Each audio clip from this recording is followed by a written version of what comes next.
नमस्कार दोस्तों, एक बार पुनः आपका मेरे चैनल में स्वागत है। दोस्तों, जैसा आपको पता है, इस चैनल के माध्यम से हम आपको यूजीसी नेट हिंदी विषय, प्रवक्ता हिंदी विषय, सहायक अध्यापक हिंदी विषय और तमाम जितनी भी परीक्षाएं होती हैं जिनमें हिंदी के बारे में पूछा जाता है, उन सभी विषय की परीक्षाओं की आपको हम यहाँ पे तैयारी करवाते हैं। दोस्तों, आज का जो हमारा टॉपिक है वह है संज्ञा, और मेरी दृष्टि में हिंदी का सबसे सरल टॉपिक ही संज्ञा होता है। दिखने में तो सरल है, पर दोस्तों जब परीक्षा में क्वेश्चन आते तो हमें बहुत घुमा देता है। और मैं प्रयास करूंगा, एक बार मैं कोशिश कर रहा हूँ कि हर टॉपिक पे एक बार हल्की सी फोकस कर दूं। तो मैं एक बार प्रयास करूंगा कि एक बार संज्ञा को आपको कंप्लीटली समझा दूं, और उसके बाद पुनः जो प्रश्न परीक्षाओं में पूछे जाते हैं अधिकतर उन पर मैं फोकस करने का प्रयास करूंगा। तो चलिए दोस्तों, आज का टॉपिक शुरू करते हैं। वीडियो को शुरू करने से पहले आपसे करबद्ध निवेदन है, यदि आप हमारे चैनल पर नए हैं तो चैनल को लाइक कीजिए, सब्सक्राइब कीजिए, बेल आइकन को प्रेस करके ऑल वाला नोटिफिकेशन पे आप क्लिक करिएगा, ताकि हमारी जो भी वीडियो आए सबसे पहले आपको नोटिफिकेशन प्राप्त हो। और दोस्तों, रिक्वेस्ट है कि वीडियो पूरी देखें, तभी आपको अच्छे से समझ में आएगा। स्किप करके देखोगे तो फिर बात नहीं बनती है, वो फिर परीक्षा में भी दिमाग से स्किप हो जाता है। तो आप कृपया, रिक्वेस्ट है कि पूरी वीडियो देखें। तो सबसे पहले हम देखेंगे संज्ञा कहते किसे, अंग्रेजी में हम इसे नाउन कहते हैं, और संज्ञा का दूसरे शब्द में हम इसको नाम भी कहते हैं। नाम, संज्ञा का मतलब होता है नाम। ठीक है दोस्तों, किसी व्यक्ति, पर्सन या कोई प्लेस, स्थान हो, ठीक है ना, उसके नाम को हम क्या कहते हैं? संज्ञा कहते हैं। ठीक है दोस्तों, नाम का मतलब होता है, संज्ञा का जो अर्थ है दूसरा वो है नाम। कई बार हम अपने व्यावहारिक बोलचाल में भी देखते हैं, अगर कहीं रिश्ते ढूंढ रहे तो संज्ञा, तो संज्ञा का मतलब वही होता है उसके जन्म के बारे में। ठीक है ना, तो ये संज्ञा हमें बताती है कि नाम। ठीक है दोस्तों, तो वही संज्ञा की आज हम बात करते हैं, इसकी परिभाषा है। ठीक है ना, किसी वस्तु, स्थान, प्राणी या भाव के नाम को क्या कहते हैं? संज्ञा कहते हैं। ठीक है ना, किसको कहते हैं संज्ञा? किसी वस्तु, कोई वस्तु है, कोई स्थान है, कोई प्राणी है और कोई भाव है। ठीक है ना, वस्तु, स्थान और प्राणी और भाव जितने भी आएंगे सारे क्या हो जाएंगे? संज्ञा हो जाएंगे। किसी वस्तु, स्थान, प्राणी और भाव के नाम को क्या है? भाव भी अपने आप में क्या है? संज्ञा है। प्राणी भी अपने आप में क्या है? संज्ञा है। स्थान भी संज्ञा है और वस्तु भी संज्ञा है। ठीक है दोस्तों, इसको हम क्या कहेंगे? संज्ञा कहेंगे। किसी वस्तु, स्थान, प्राणी या भाव के नाम को संज्ञा कहते हैं। जैसे जैसे कौन? राम क्या है? व्यक्ति है। ठीक है ना, दिल्ली क्या है? स्थान है। ठीक है ना, नदी, नदी अपने आप में क्या है?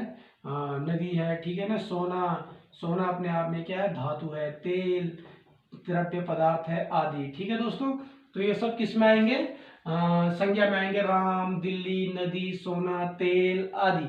इसलिए तो मैंने आपको उदाहरण बता रखा है। पेपर में ऐसा नहीं देखा जाता, पेपर में हमें वो वाक्य देता है कि उपरोक्त वाक्य में संज्ञा शब्द छांटिए, तो हमें संज्ञा शब्द छांटना है। तो कैसे छांटना है वो भी हम आपको आगे जब संज्ञा के टाइप्स बताएंगे उसमें आप समझ जाएंगे कि कौन सी संज्ञा है, क्या है, कैसी है। ठीक है ना, अभी तो हम सिर्फ संज्ञा बता रहे हैं। यहाँ पे सब जो सारांश है इसका, राम, दिल्ली, नदी, सोना, तेल, इस प्रकार के जो वाक्य आते हैं वो सब क्या होते हैं? संज्ञा होते हैं। ठीक है दोस्तों, अब ये तो हो गई संज्ञा की बात। अब हम पढ़ेंगे संज्ञा के भेद या प्रकार। ठीक है ना, भेद या प्रकार। ठीक है दोस्तों, एक ही चीज है कि संज्ञा के भेद। मैंने यहाँ पे 3+2 करा हुआ है, इसको आप समझने का प्रयास कीजिए दोस्तों, कि मूल रूप से संज्ञा के 3 भेद माने जाते हैं। ठीक है दोस्तों, मूल रूप से संज्ञा के 3 भेद होते हैं। मूल रूप से संज्ञा के 3 भेद होते हैं: व्यक्तिवाचक संज्ञा, जातिवाचक संज्ञा और भाववाचक संज्ञा। ठीक है दोस्तों, व्यक्तिवाचक, जातिवाचक और भाववाचक, ये मूल रूप से संज्ञा के 3 भेद माने जाते हैं। और 2 और भेद दोस्तों मैं आपको बताऊंगा, कुछ विद्वान 2 और मानते हैं, वो है द्रव्यवाचक, चौथा और पांचवा है समूहवाचक। ठीक है दोस्तों, पहला है संज्ञा के मूल रूप से 3 भेद माने जाते हैं। कभी अगर प्रश्न ऐसा भी आ सकता है दोस्तों कि संज्ञा के भेद मूल रूप से कितने भेद हैं, तो हमने मूल रूप से संज्ञा के 3 भेद हैं: व्यक्तिवाचक, जातिवाचक और भाववाचक। शायद हम बचपन में इसी को, जब हम कक्षा 3, 4, 5 में पढ़ते तो हमने संज्ञा के सिर्फ यही 3 भेद पढ़े थे: व्यक्तिवाचक, जातिवाचक और भाववाचक। ठीक है दोस्तों, कुछ विद्वान 2 और भेद मानते हैं: द्रव्यवाचक और समूहवाचक। तो इस प्रकार से संज्ञा के 5 भेद होते हैं। ठीक है,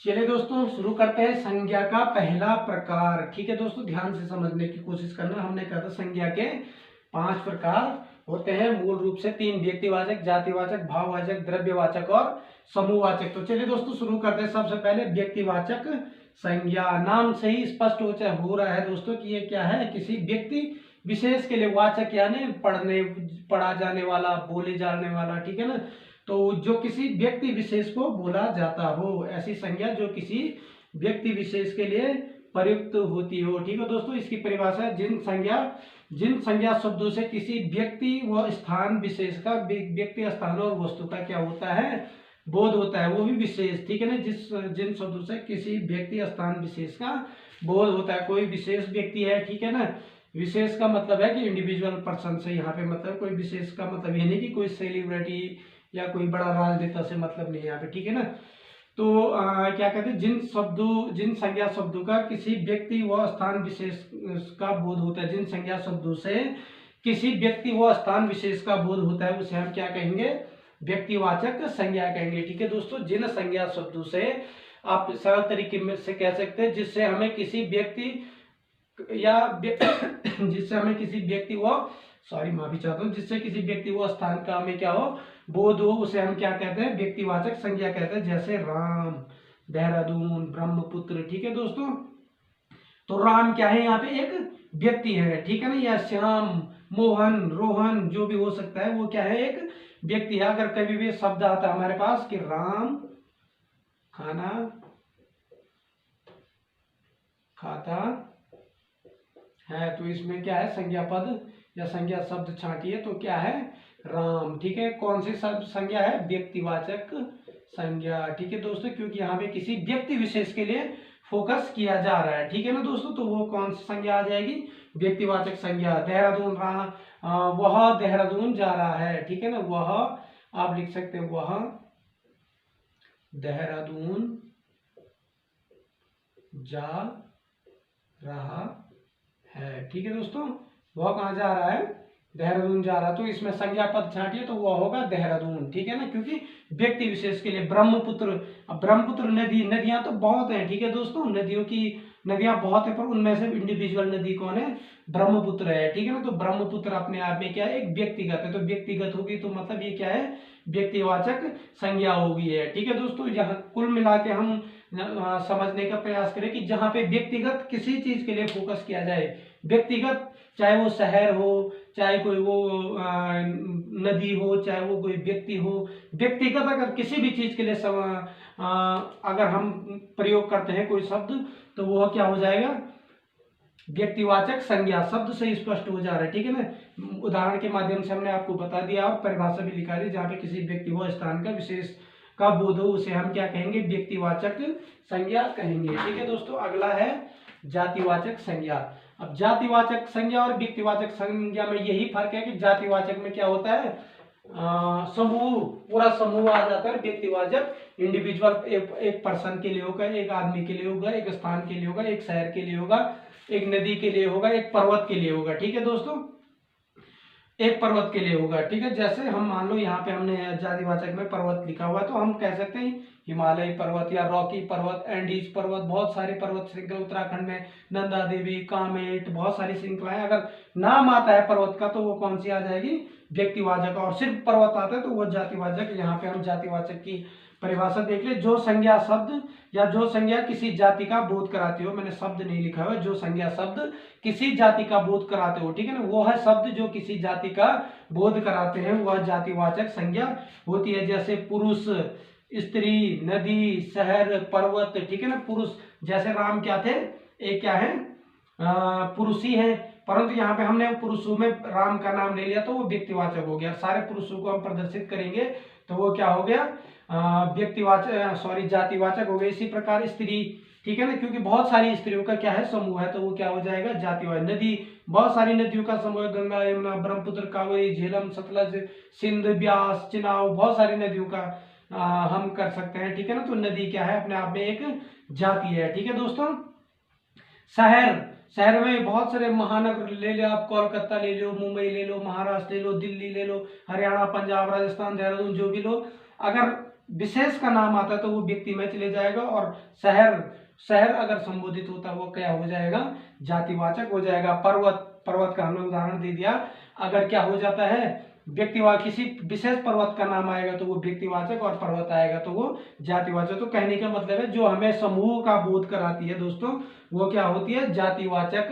संज्ञा होती है। और जो दो मैंने आपको बताए थे, जो दो बने हैं नए, जो संज्ञा के दो नए भेद बने हैं, द्रव्यवाचक और समूहवाचक, तो कहीं ना कहीं वो व्यक्तिवाचक और जातिवाचक को और क्लियर करके और उनके अंदर घुस करके उनको तोड़ा गया। इसलिए पहले मोटे तौर पर हम सिर्फ व्यक्तिवाचक, जातिवाचक और भाववाचक पढ़ते थे, उसी प्रकार से अब व्यक्तिवाचक और जातिवाचक से तोड़कर द्रव्यवाचक और समूहवाचक का क्या हो रखा है दोस्तों, निर्माण हो रखा है। तो ये भी मैं आपको आगे बताने का प्रयास करेंगे। तो जैसे मैंने बताया था, जो संज्ञा शब्द किसी जाति का बोध कराते हैं वो जातिवाचक होंगे, पुरुष, स्त्री, नदी, शहर, पर्वत, ठीक है ना, और गाय, ठीक है ना, गायों की भी क्या है एक जाति। जब विशेष गाय का नाम आ जाए, नील गाय, कामधेनु, तब क्या हो जाएगी, वो व्यक्तिगत हो जाएगा। ठीक है दोस्तों, तो जाति का आएगा तो जाति का बोध यहाँ पे किया जाएगा। ठीक है दोस्तों,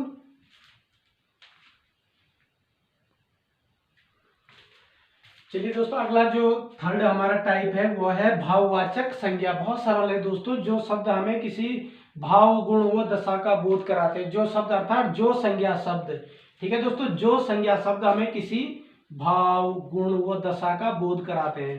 कहने का मतलब मैं आपको सरल शब्दों में बता दूं, जो चीजें हमें क्या होती है, अनुभव होती है, जो हमें प्रतीत होती है, वो क्या होती है, अनुभव, हम जिनका आभास कुल मिला के करते हैं वो सब होते हैं भाववाचक संज्ञा। जिन संज्ञा शब्दों का हमें सिर्फ आभास होता है, जिनका हम अनुभव कर सकते हैं, कहने का मतलब है उनको हम क्या कह सकते हैं, भाववाचक संज्ञा कह सकते हैं। यहाँ पे मैंने लिखा है जो शब्द किसी भाव, गुण व दशा का हमें क्या कराते हैं, बोध कराते हैं, वह क्या होती है, भाववाचक संज्ञा होती है। जैसे खट्टा, मीठा, सुख, दुख, क्रोध आदि। ठीक है ना, खट्टा, खट्टा हमने देखा कभी नहीं, हमें इसका सिर्फ स्वाद पता चलता है कि ये नींबू क्या है, खट्टा है। ठीक है ना, नींबू बहुत खट्टा है। ठीक है ना, मीठा, अगर नींबू की भी अगर हमें कोई नींबू याद है, ठीक है दोस्तों, वो नाम याद है, प्रजाति, नींबू की प्रजाति अगर हमें याद है तो वो लिखते हैं। मान लो, मुझे तो नींबू का नाम नहीं है, पर मान लो, मान रहे हम, ये है, क्या कहते हैं इसको हम, मान लो मैं एग्जांपल दे रहा हूं आपको, बम्बैया, बम्बैया, बम्बैया नींबू है ये। ठीक है ना, मान लो बम्बैया नींबू, फॉर एग्जाम्पल आपके लिए दे रहा हूं मैं, बम्बैया नींबू। तो यहाँ पे हम क्या करेंगे, भाई बम्बैया नींबू बहुत खट्टा है, तो जो बम्बैया नींबू शब्द है वो कौन सी संज्ञा हो जाएगी, व्यक्तिवाचक ये संज्ञा हो जाएगी। ठीक है दोस्तों, बम्बैया नींबू व्यक्तिवाचक संज्ञा हो जाएगी, क्योंकि हमने किसी विशेष नींबू का यहाँ पे क्या किया है, प्रयोग किया है। ठीक है दोस्तों, विशेष नींबू को हमने यहाँ पे यूज किया, और नींबू खट्टा होता है तो क्या हो जाएगा, भाववाचक संज्ञा, खट्टे का भाव है। ठीक है ना, मीठा, ठीक है ना, आम बहुत मीठा हो रहा है, ठीक है ना, तो क्या हो जाएगा, मीठे का भाव, मीठा का भी हमारा एक भाव है। कहने का मतलब आप पहले ही बताया था, जिनका हमें अनुभव हो। ठीक है ना, बहुत सरल है दोस्तों, अगर आप समझने का प्रयास कर रहे हो तो बहुत जल्दी। सुख, सुख का भी हमें सिर्फ भाव प्रतीत चलता है, भाव दिखता है, कोई सुखी है या हम सुखी है, तो कोई चित्र हमारे सामने सुख का नहीं बनता है, बल्कि हमें भाव दिखाई देता है, किसी के चेहरे पर खुशी का भाव दिखाई देता है, हम समझ जाते हैं खुश है। दुख का भी वही है, क्रोध का भी वही है। ठीक है दोस्तों, तो इस प्रकार से हम कह सकते हैं कि जहां हम भाव, गुण और दशा जिन शब्दों से हमें प्रकट होती है उसे हम क्या कहते हैं, भाववाचक संज्ञा कहते हैं। ठीक है दोस्तों, तो आज के वीडियो में फिलहाल इतना ही। जो अगली जो दो हमारे बच चुके हैं, द्रव्यवाचक और समूहवाचक, मैं अगली वीडियो में उसको पूरा करने का प्रयास करूंगा। दोस्तों, आपसे निवेदन है कि यदि आपको वीडियो अच्छा लगा हो तो आप चैनल को लाइक कीजिए, सब्सक्राइब कीजिए और वीडियो को अपने साथियों तक शेयर कीजिए, ताकि सभी लोग इसका लाभ उठा सके। और बहुत छोटा टॉपिक है दोस्तों, पर अगर हम इसकी गहराई में जाए तो बहुत बड़ा है। अभी मैं आपको संज्ञा से, व्यक्तिवाचक संज्ञा से जातिवाचक संज्ञा में कैसे बदलते हैं, जातिवाचक संज्ञा से भाववाचक संज्ञा में कैसे बदलता है, सारी चीजें आपको इस चैनल के माध्यम से मैं आपको प्रोवाइड करने का प्रयास करूंगा, और पूरा प्रयास करूंगा, क्योंकि मेरा भी बहुत बिजी हो जाता है, सुबह से लेकर शाम तक स्कूल में रहना पड़ता है, फिर अकेले रहता हूं तो सारे क्रियाकलाप निपटाने पड़ते हैं, इसलिए मैं अपना वीडियो रात को ही शूट करता हूं दोस्तों। तो जितना हो सके मैं प्रयास करूंगा आप तक अच्छे से अच्छे तक कंटेंट पहुंचाने का। फिलहाल आज की वीडियो में इतना ही। अगर आपको अच्छा लगा हो तो आप जरूर वीडियो को लाइक, शेयर और सब्सक्राइब कीजिए। जब तक हमारी नई वीडियो आती है तब तक के लिए नमस्कार।